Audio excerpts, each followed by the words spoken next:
It's the 21st of June, and thank you for tuning in to the NILEcast on your West Nile Television, where we give you the daily news bulletins of the day, every day from 7 p.m. to 8 p.m. My name's Kumaringa Christine. Before we dive into any of the stories, let's see what's happening in the headlines. In the headlines tonight, promotional registration period nears end as over 1,500 motorcycles registered.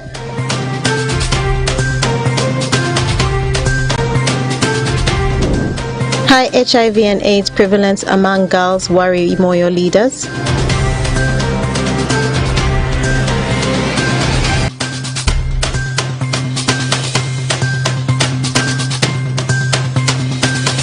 And Pakwach Deputy Resident District Commissioner warned civil servants against absenteeism. This and more in the NILEcast News Bulletin.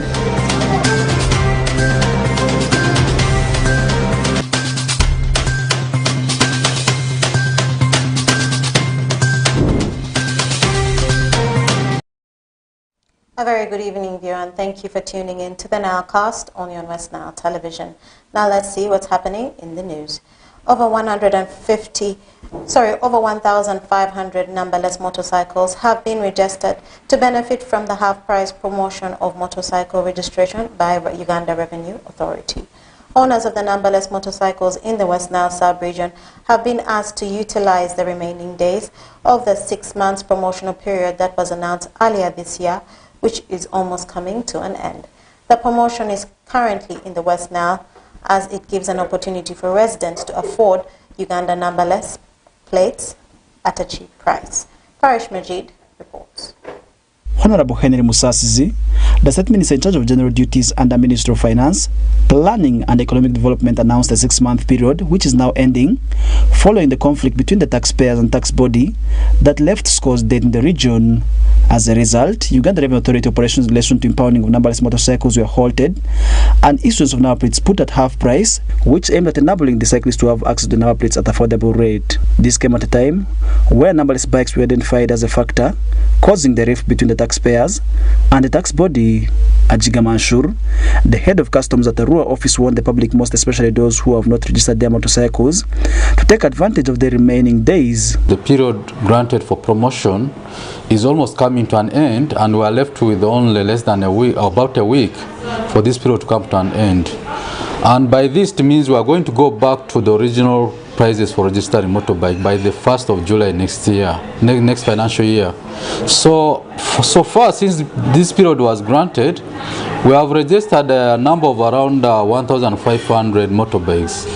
That's the number so far by yesterday we have. I think I would like to take this opportunity to thank all those people who took this up and managed to have their motorbikes registered. Anguya Dinan, a beneficiary of the period, appreciates Uganda Revenue Authority for easing the process in Western Sub-region. I'm called Anguya Dinan. I'm a border profession. By the time I bought my motorbike, I just take direct to the URI office. They start working on it. After they are working on it, it takes something like 2 weeks. And then from there, they have given for me some receipts, which I used for emergency on my motorbike. When that 2 weeks reaches, they call me. I get a message from my email. They just call me that, guy, you come and pick your number plate. Then from there, I just pick my number plate. I started to use it. So there is no much difficulties from there. Yes.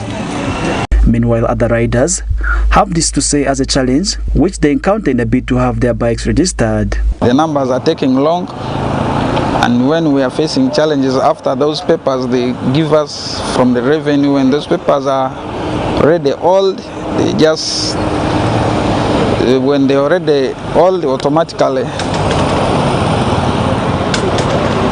we get challenges of police, even the same revenues, because when the things are written on the papers are faded, they cannot see, they will believe this number is fake.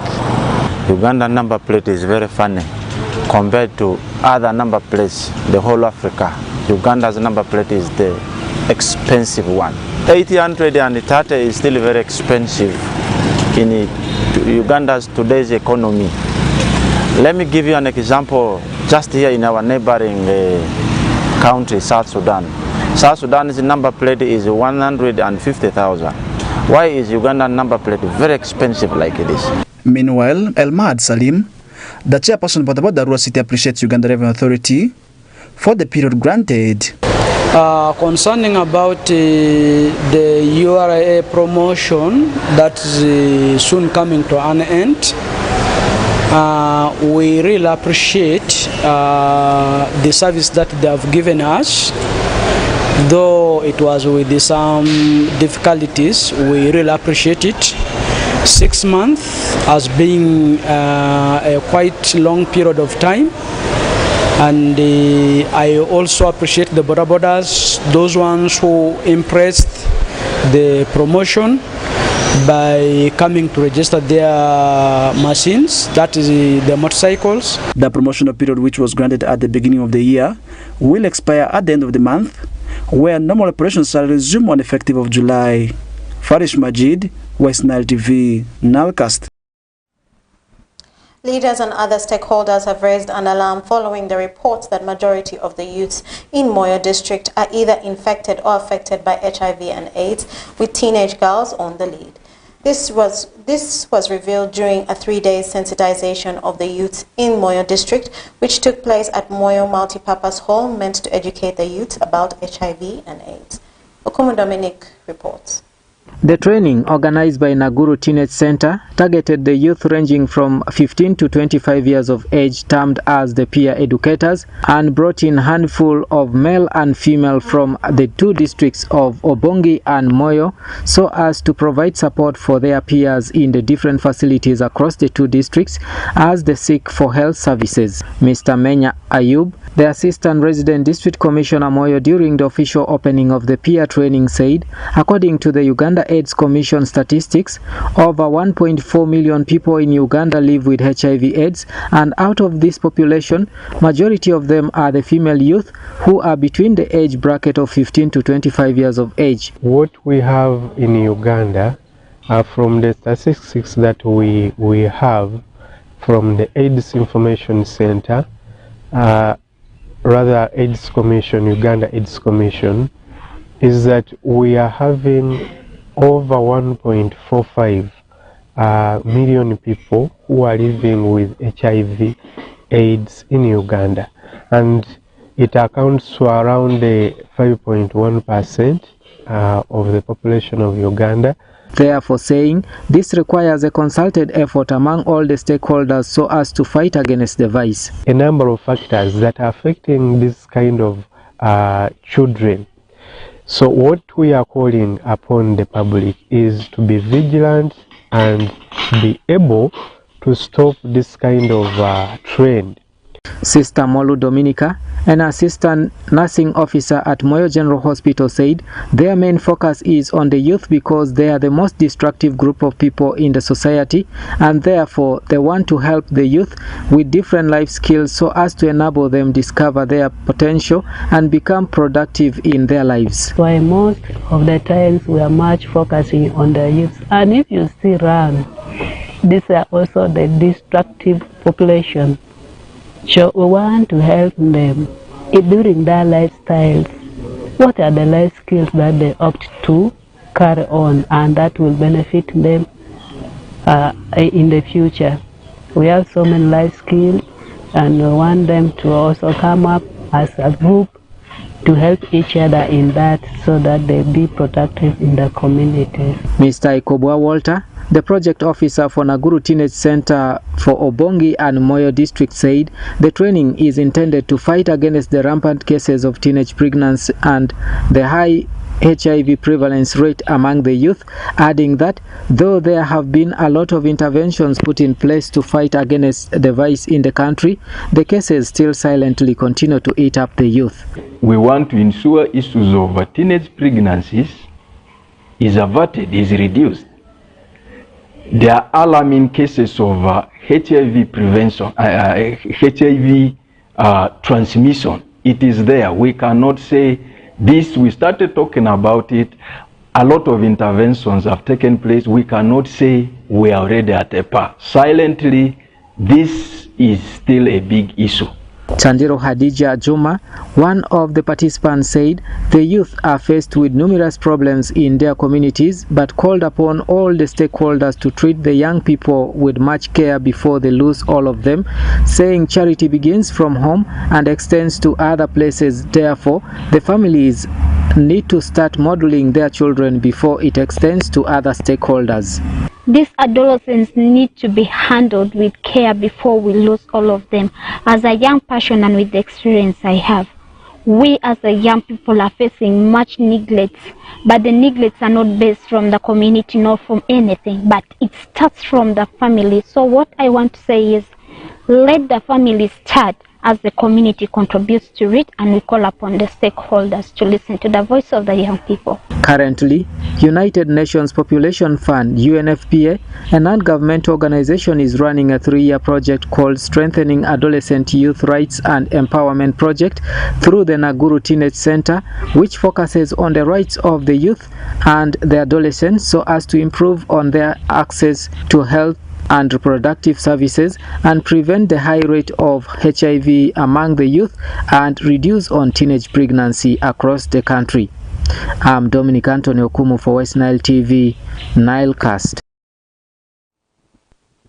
The Pakwach District Deputy Resident District Commissioner for Achille Twaib has sounded a strong warning to the civil servants in the district, as most of them are either not reporting to work or totally failing to report.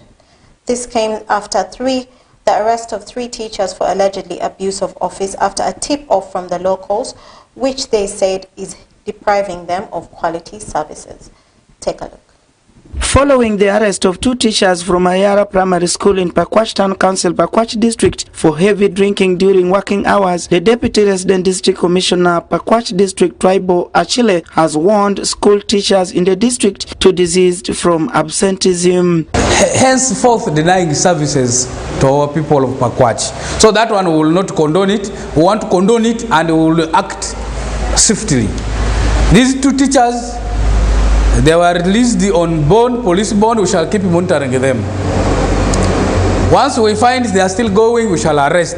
Speaking to West Nile TV on 20th June 2024, Achille lamented that her security team, they will not sit down and watch at teachers who abuse their offices. And once we arrest, we shall encourage and instruct the cow to at least interdict, put them in an interdiction.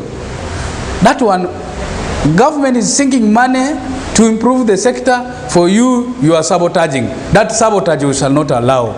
The teachers, Richard Topasho and Pascal Omara, were detained by police on Tuesday, 18th June 2024, following reports from concerned community members. One of the teachers of Ayara Primary School, who spoke on condition of anonymity, stated that the school administration was alerted by the community about the teachers' misconduct. He added that one of the victims had requested permission to seek medical care, which the school granted, while the other did not seek any permission.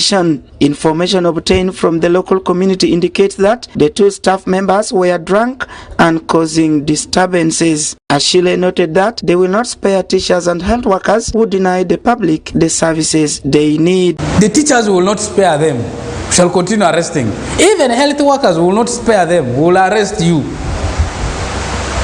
So that one, we don't have kind words for people.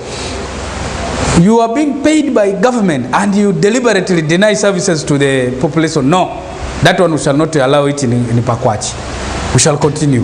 And I want to credit, I want to say bravo to the police who did this swiftly and arrested these 2 teachers. Teacher absenteeism is a significant issue in rural schools in Pakwach District, negatively impacting student performance and academic achievements. Despite efforts by education officials to address this problem, it remains prevalent. Alfred Jawok, West Nile TV, Nilecast. Public has been called upon to embrace the spirit of standing in solidarity with the refugees.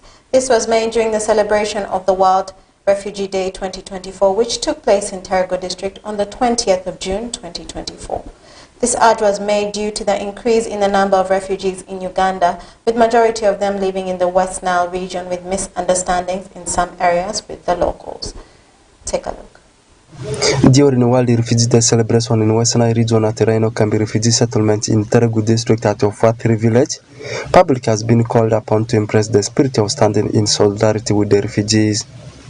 World Refugee Day is celebrated annually on every 20th of June, and the refugees in Uganda at large, non-governmental organizations and other partners spearheaded by United Nations High Commissioner for Refugees poured in numbers to commemorate this day in Reno Camp in West Nile region. Mr. Hidemoto Fukasawa, Japanese ambassador for refugees in Uganda, thanked UNHCR and other partners for their support and also emphasized on the issue of security, hope and future for the people. First of all, my government and my people would like to offer safety to the people who came, forced to came here and across the boundaries. Second, of course, we want to provide hope for the people. And finally, we would like to offer as much as possible the future. Matthew Crensell, Uganda government representative for Uganda Nation's High Commissioner for Refugees, laments on some of the reasons as to why they celebrate that day. We commemorate this day to celebrate the achievement of refugees. Nobody chooses to be a refugee. Everybody will be at risk of being a refugee. When disaster strikes in your community, all you do is to find the nearest place for safety. Another reason why we have to commemorate this day is to thank and recognize the contribution of the host communities. Some of you may know, and I've said it in every other opportunity, this is a huge commitment on the part of the government and the local community to host refugees. It doesn't happen anywhere in the world. He, however, also laments on how the host communities benefit from the refugees.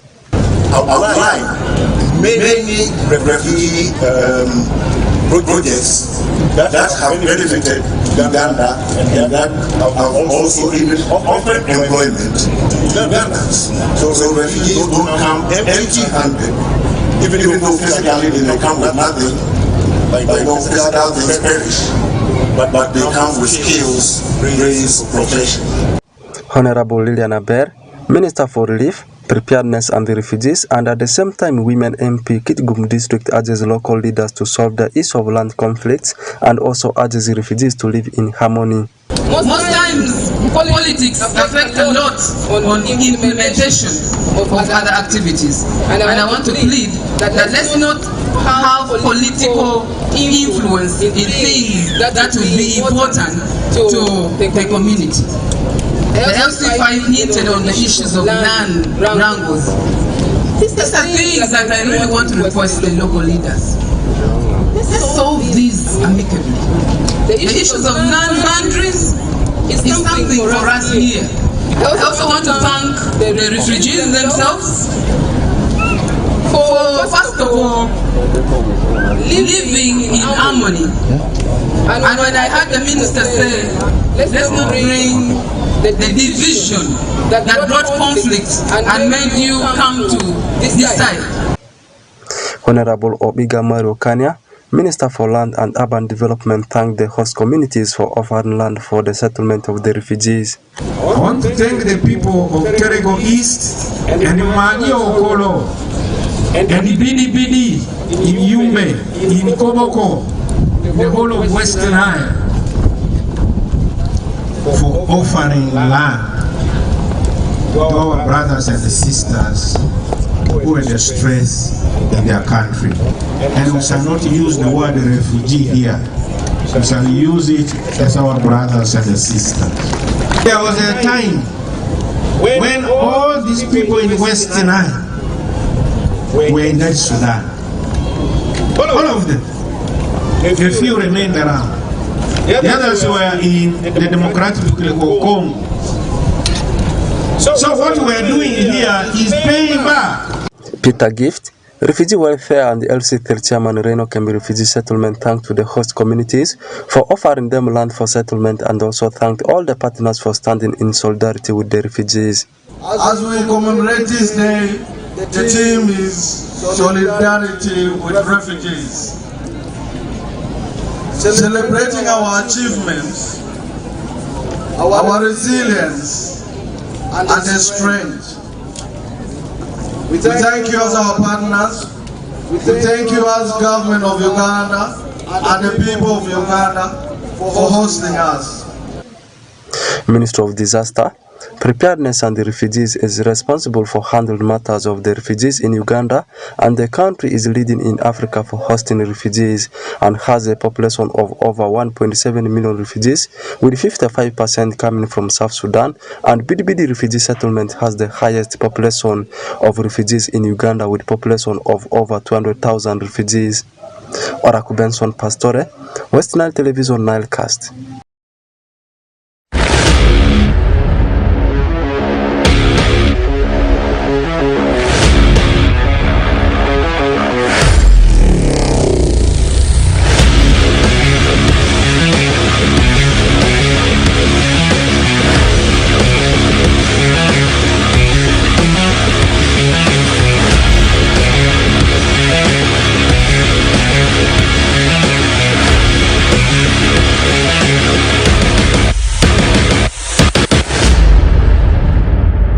Very good evening, viewers. My name is Oraku Benson Pastore, one of the soccer panelists for West Nile Television. You are catching us from Barfa Playing Ground. As we talk right now, it's Arua City and the Athletic Championship. Over 15 schools they have registered for the competition. The defending champions from the boys section, of course, is Arua Public Senior Secondary School. Meanwhile, from the girls sector, we have got Munigal Senior Secondary School. It's 2 days tournament which kickstarted today. It will be ending tomorrow with the awarding ceremony. Before that, we had been having the netball championship, where it has already also proceeded to the finals, and we will be witnessing the repeat of last season's final between Arua Public Senior Secondary School and Munigal Senior Secondary School. And I can also confirm to you, Arua Public Senior Secondary School, they are the defending champions after beating Munigals in the finals of last year's, whereas last season's netball finals. And also in the midweek, we also had the basketball championship down at Demonstration Basketball Courts, where of course from the girls category it has gone into the hands of Mvara Senior Secondary School. Meanwhile, from the side of the boys, it's the Ombatians, St. Joseph's College Ombati, that have emerged as the champions. But as I said earlier on, the business which is happened at Barfa Playing Ground is all about athletic championships. It's actually the most famous sporting activity we have in Tamutu. It happens every year. As I speak right now, I have got a student, one of the participants from some of the schools. To the left-hand side, I have got one of the participants from Asesco as Arua Senior Secondary School. Meanwhile, to the right, I have got one of the participants from Mvara Senior Secondary School. I will be giving you how things are transpiring since morning, how their school is performing, where they are having the chance to also win the gong. Before I talk to the participant from Arua Senior Secondary School, let's start with the participant from Mvara Senior Secondary School, how things are transpiring, how of course it will be coming to an end. My name is Alem O'Brien. I'm a student of Mvara Secondary School and I love sports so much.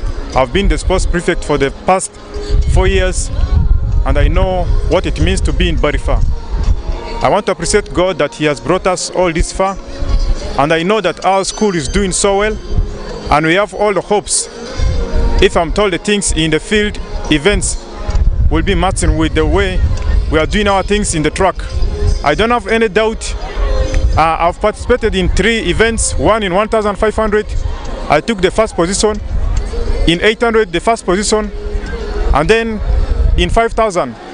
Unfortunately, I came in the 4th position, which I did not expect, but I pray that next time I will do my best so that our school can be rated in a certain level where we can also achieve what we want, be it trophy or what. You know, normally when it comes to Barifa Day like this, expect a lot of wrangles from the section of students. How is the discipline since morning? How is the atmosphere? Okay, as a student leader, I've taken some strategies whereby we participants were the one talking to our fans. So we are speaking to them about how important sports is to us, and then the benefits of all these things that we are doing into our lives. So in the side of Mvara, the discipline is a bit moderate, though there are some 1 or 2 things due to the influence of drugs and then other things. But I believe that we are going to put all our efforts, because they can listen to us, because they understand what it means for us to qualify from this level to another level. So that is the biggest strategy that we have laid now as participants of Mvara Secondary School, and also the leaders. Okay, what will be your piece of advice, not only to the students of Mvara Senior Secondary School, maybe to the OGs, OBs, to the rest of the students? So the first thing is, I want to tell the students that in everything that we do, the first thing that you need to put in front is God. So when you have the fear of God in you, there is nothing that will harm you, or you will never be led astray for drugs and then other things. So the biggest thing which you can have in your life is to have God. And then other things, my advice is now to the students of other schools, that let's also copy from us. If our participants could understand the importance of these things into our life, so they will not joke, and then they will take charge in discipline, and they'll be the first security in this place.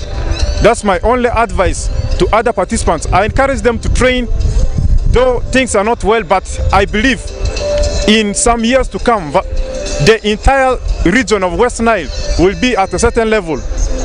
Thank you so much.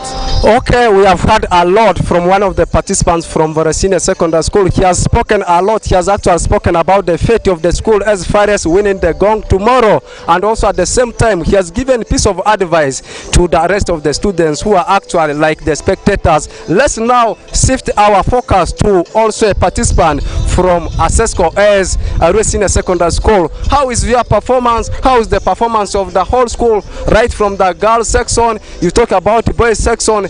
How is the atmosphere generally in terms of the performance of your school? Thank you so much.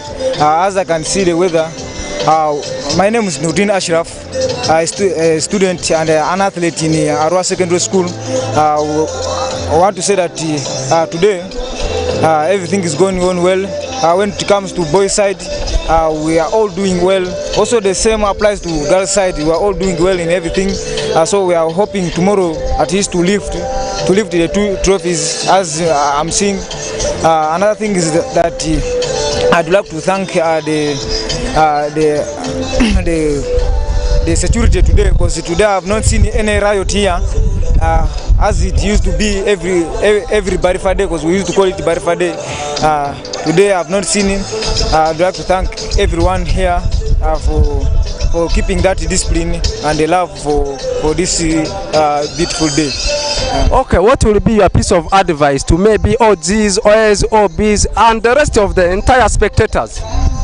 My piece of advice to everyone is that we must be cooperative. We must see one school, your brother school, like your own school. Also make sure I want to give advice to everyone that most especially these drug addicts, that let's leave these things of drugs, because they are the one which can give us some mental problems which makes us also I'd like to say that we must believe in God, because with God everything is possible. If you have that belief in God, you will not have that aim to go and attack another school. Of course, there are some people who love what's in you. I don't know if you only participate in athletics, maybe you participate in the other sporting activities, maybe football, and you can highlight the public with your history as far as sports is concerned. I'm not only an athlete, but I do also play football. But also, as in far of RSS is concerned, I'm not okay. I'm in bench because I'm in the second team. I did not play last year because of some small unfitness. So I'd like to tell everyone that let's just be participating in these sporting co-curriculum activities like football and athletics to keep ourselves busy, so that we don't get times to think of other things like drugs, because this football is okay. Athletics is okay, as you can see. it has brought all of us together to interact with more schools. Okay, we have heard from the above participants, one from Arue Senior Secondary School and also one from Vara Senior Secondary School. As you had said, my name is Oraku Benson Pastore. We are not going to stop there, and there are some viewers who may want to know the highlights of what is happening in 2024 European Championship. I can confirm to you it's getting so interesting. It's going neck to neck up to the wire. Yesterday, England spoiled the chance to pick their second win of the tournament after being held into a 1-1 tie by Denmark. But the biggest game yesterday was actually between Spain and the defending champions Italy, where we saw Spain edging out Italy by 1-0. And I can also confirm to you a very big game also coming tonight at 10 p.m. as we'll be expecting a huge game between France and the country of Netherlands. With that, we have come to the end of everything. My name is Oraku Benson Pastore. As you had said earlier on, one of the soccer pundits of our almighty West Nile Television. Have the best of your moments. We'll link up again tomorrow.